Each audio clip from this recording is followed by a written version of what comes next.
सिया राम जय जय राम, राम सिया राम जय जय राम।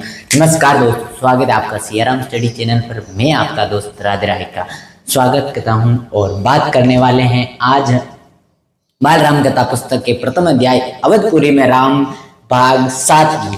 भाग 6 में पढ़ा था हमने राजा दशरथ और उनके मंत्रीगण राम और राम के भाइयों की विवाह की चर्चा कर रहे थे। तभी वहां पर महर्षि विश्वामित्र जी का आगमन होता है और महर्षि विश्वामित्र जी राजा दशरथ से प्रभु श्री राम को उनके साथ भेजने के लिए आग्रह करते हैं। और उसके ऊपर महाराज दशरथ की जो प्रतिक्रिया होती है वो ऐसी होती है कि महाराज दशरथ प्रभु श्री राम को नहीं भेजना चाहते, या प्रभु श्री राम को उनसे दूर होने के बीचों में वो बेहोश हो जाते, या उनके जो मन में विचार आ जाते हैं कि प्रभु श्री राम को अगर वो साथ में ले जाएंगे या राक्षसों से युद्ध करवाएंगे तो हो सकता है कि राम का अहित हो। चलिए आज जानते हैं कि क्या प्रभु श्री राम महर्षि विश्वामित्र जी के साथ जाएंगे या राजा क्या प्रतिक्रिया देंगे या दरबार के अंदर क्या चर्चा होगी, उसके बारे में हम विस्तार से जानेंगे। सरस्वती माता के चरणों में वंदन करके आज के हम हमारे अध्याय की शुरुआत करते हैं।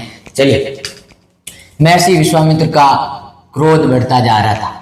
जब महाराज दशरथ अचेत होकर बेहोश होकर संज्ञा शून्य पड़े रहे, यानी बिना हिले डुले, उनकी चित्त स्तब्ध हालत ऐसी खराब हो गई थी, तो महर्षि विश्वामित्र जी से सहा नहीं जा रहा था। जो ऋषि मुनि होते हैं थोड़ा उनका स्वभाव होता है, क्रोधी स्वभाव होता है, क्योंकि तपस्या करने से, एकांत मन होने से उनका जो मानसिक चित्त होता है वो बहुत ही क्रोधित भाव का हो जाता है। तो महर्षि विश्वामित्र जी से सहन नहीं हो रहा था, उनका क्रोध बढ़ता जा रहा था। दरबार सशंकित था, दरबार आश्चर्य में था कि क्या किया जाए। महर्षि से हम कुछ बात कर नहीं सकते, क्योंकि राजा और एक विद्वान महर्षि विश्वामित्र जी के बीच की आपस की चर्चा है। कोई भी दरबारी अपनी प्रतिक्रिया नहीं दे सकता था। अगर प्रतिक्रिया देता महर्षि विश्वामित्र जी और गुस्से में हो जाते तो हालत और खराब हो सकते थे। पूरा दरबार सशंकित था किसी अनिष्ट की आशंका से, कि अगर किसी ने भी प्रतिक्रिया दी और महर्षि गुस्सा हो गए और शराब दे दिया तो हो सकता है कि बहुत बुरी हालत हो। तो कुछ समझ नहीं पा रहे थे। महर्षि और महाराज के बीच होने वाले संवाद में कुछ भी बोलना उचित नहीं था, कि महर्षि महाराज दशरथ और महर्षि विश्वामित्र के बीच जो संवाद हो रहा, जो बातचीत हो रही है, उसके अंदर बोलना बिल्कुल उचित नहीं। अगर बोले और मुनि वशिष्ठ को या महर्षि विश्वामित्र जी को गुस्सा आ गया तो किसी की भी खैर नहीं। मुनि वशिष्ठ चुपचाप आकर महाराज दशरथ के पास खड़े हो गए। मुनि वशिष्ठ भी दरबार में उपस्थित थे।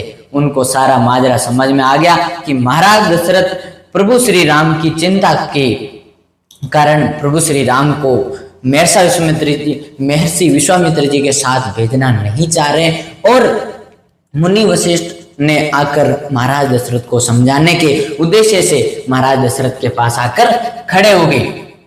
बाद में थोड़ी देर बाद महाराज दशरथ उठे, स्वयं को संभालते हुए उन्होंने महर्षि से विनती की। क्या हुआ?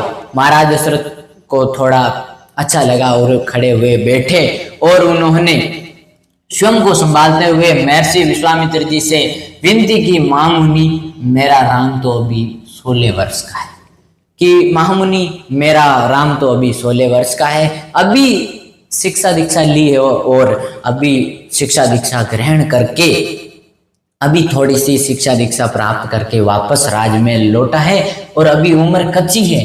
वो दुष्ट राक्षसों से कैसे युद्ध लड़ेगा? मेरा राम तो अभी 16 वर्ष का भी नहीं हुआ है, वह राक्षसों से कैसे लड़ेगा?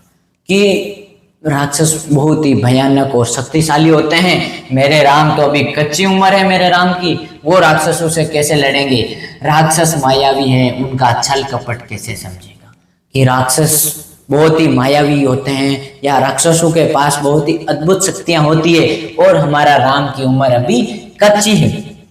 तो वो राक्षसों से कैसे युद्ध लड़ेगा, उन्हें कैसे मारेगा। इसमें अच्छा तो ये होगा कि आप मेरी सेना ले जाइए, मैं स्वयं आपके साथ चलूं, राक्षसों से युद्ध कर। महर्षि विश्वामित्र ने कोई प्रतिक्रिया व्यक्त नहीं की। महाराज दशरथ ने कहा कि महामुनि, मुनिवर, आप राम तो भी बहुत छोटे हैं, राम को छोड़िए, मैं चलता हूँ, मेरी सेना लेकर चलता हूँ। आपके यज्ञ के अनुष्ठान में कोई भी विघ्न नहीं पड़ेगा, मैं राक्षसों से लड़ूंगा और राक्षसों का विनाश मैं करूंगा। आप मेरे को आज्ञा दीजिए, मैं आपके साथ चलता हूं। लेकिन महर्षि विश्वामित्र जी ने कोई प्रतिक्रिया नहीं की कि ले जाना तो राम को ही लेके जाऊंगा, क्योंकि राम को भी तो युद्ध के लिए और पूर्ण रूप से कौशल करना था और उसके पीछे भी कोई और भी उद्देश्य था जिसका हम आगे पढ़ेंगे। तो महर्षि विश्वामित्र जी ने कोई प्रतिक्रिया नहीं की। वे क्रोधित थे पर उनसे व्यक्त नहीं कर रहे थे। महर्षि विश्वामित्र जी क्रोधित थे, उनका क्रोध बढ़ता जा रहा था, लेकिन उन्होंने अपना क्रोध व्यक्त नहीं किया। उसका कारण है उन्हें अपने यज्ञ के नियम याद थे। क्रोध करने से यज्ञ खंडित हो जाता है, अनुष्ठान अधूरा रह जाता है। कि अगर यज्ञ में किसी यज्ञ का प्रण लिए हुए कोई भी महर्षि अगर क्रोध करता है या अपना क्रोध किसी के भी ऊपर प्रकट करता है तो उससे यज्ञ के अंदर खंडन होता है या यज्ञ भंग होता है। तो महर्षि विश्वामित्र जी को याद था कि अगर मैंने यहाँ पे अपना क्रोध निकाला तो मेरा यज्ञ खंडित भी हो सकता है, मैं राम के बिना नहीं रह सकता। महाराज दशरथ क्या बोल रहे कि मैं राम के बिना नहीं रह सकता? महामुनि, एक पल भी नहीं, आप राम को छोड़कर जो चाहे मांग ले, उसे मत ले जाइए, मैं राम को नहीं दूंगा, किसी भी कीमत पर नहीं दूंगा, बिल्कुल नहीं, वो मेरी बुढ़ापे की संतान है। कि मुनिवर महर्षि विश्वामित्र जी कि प्रभु श्री राम या राम हमारे बुढ़ापे की संतान है और हमारी सबसे प्रिय संतान है, मैं राम को आपके साथ नहीं भेजूंगा, किसी भी कीमत पर नहीं भेजूंगा। आप राम को छोड़कर मेरा राजपाट, मेरी कोई भी अमूल्य वस्तु मांग सकते हैं, मैं राम को आपके साथ नहीं भेजूंगा। उससे मैं बहुत प्रेम करता हूँ, कि राम से मैं बहुत प्रेम करता हूँ। महर्षि का क्रोध भपक उठा। दरबार, मंत्रीगण और ऋषि मुनि सत्य में आ गए कि महर्षि विश्वामित्र जी और क्रोधित हो गए। उनसे उनका क्रोध संभला नहीं जा रहा था और सारा का सारा जो दरबारी और मंत्रीगण थे उनकी तो सबकी हालत खराब थी कि महर्षि विश्वामित्र जी ने अगर क्रोध में कुछ भी बोल दिया तो पूरे के पूरे राजपाट के लिए वो बहुत ही भयानक स्थिति होगी या बहुत ही दुखदायी घड़ी होगी। और ऋषि मुनि सत्य में यहाँ परेशान, सदमे में, सत्य में, आश्चर्य में थे। मैं आ गए, आप रघुकुल की रीति नीति तोड़ रहे हैं। रघुकुल रीत सदा चली आई, प्राण जाए पर वचन न जाए। कि महर्षि विश्वामित्र जी कह रहे हैं कि आप रघुकुल की रीति नीति तोड़ रहे हैं, राजन वचन देकर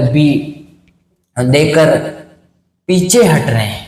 कि राजन आप वचन देकर पीछे हट रहे हैं, ये बर्ताव कुल के विनाश का सूचक है। कि जब कोई भी क्षत्रिय अपने मुख से किसी को वचन देकर के अगर पीछे हट जाए तो उसके कुल के विनाश का, कुल का जो विनाश का कारण है वो है वचन। वचन के कारण कुल का विनाश होता है या वचन के टूटने से कुल का विनाश का कारण बनता है। आप रघुकुल की रीति नीति तोड़ रहे हैं, राजन वचन देकर भी पीछे हट रहे हैं, ये बर्ताव कुल के विनाश का सूचक है। आप जानते हैं मैं स्वयं दुष्ट राक्षसों का संहार कर सकता हूँ, लेकिन मैंने संन्यास ले लिया है। कि महर्षि विश्वामित्र जी क्या कह रहे हैं कि राजन आपने वचन दिया था मुझे और आप वचन देकर के पीछे हट रहे हैं, और ये आपकी जो प्रतिक्रिया है ये आपके कुल के विनाश की सूचक है। मैं स्वयं, महर्षि विश्वामित्र जी कह रहे हैं कि मैं स्वयं राक्षसों का विनाश या संहार कर सकता हूँ या मार सकता हूँ, लेकिन मैंने संन्यास ले लिया है।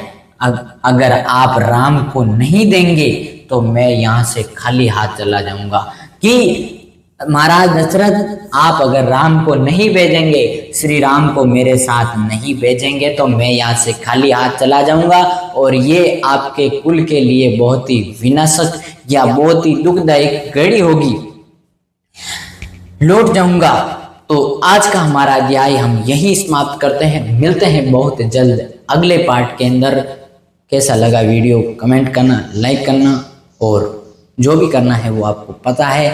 और अगले वीडियो में जानेंगे कि क्या प्रभु श्री राम महर्षि विश्वामित्र जी के साथ जाएंगे, राजा दशरथ उनके साथ उनको भेजेंगे या नहीं भेजेंगे, उसका जो भी कारण है हम उसके बारे में विस्तार से अध्ययन करेंगे। मिलते हैं बहुत ही जल्द। नमस्कार, जय सिया राम, राधे राधे।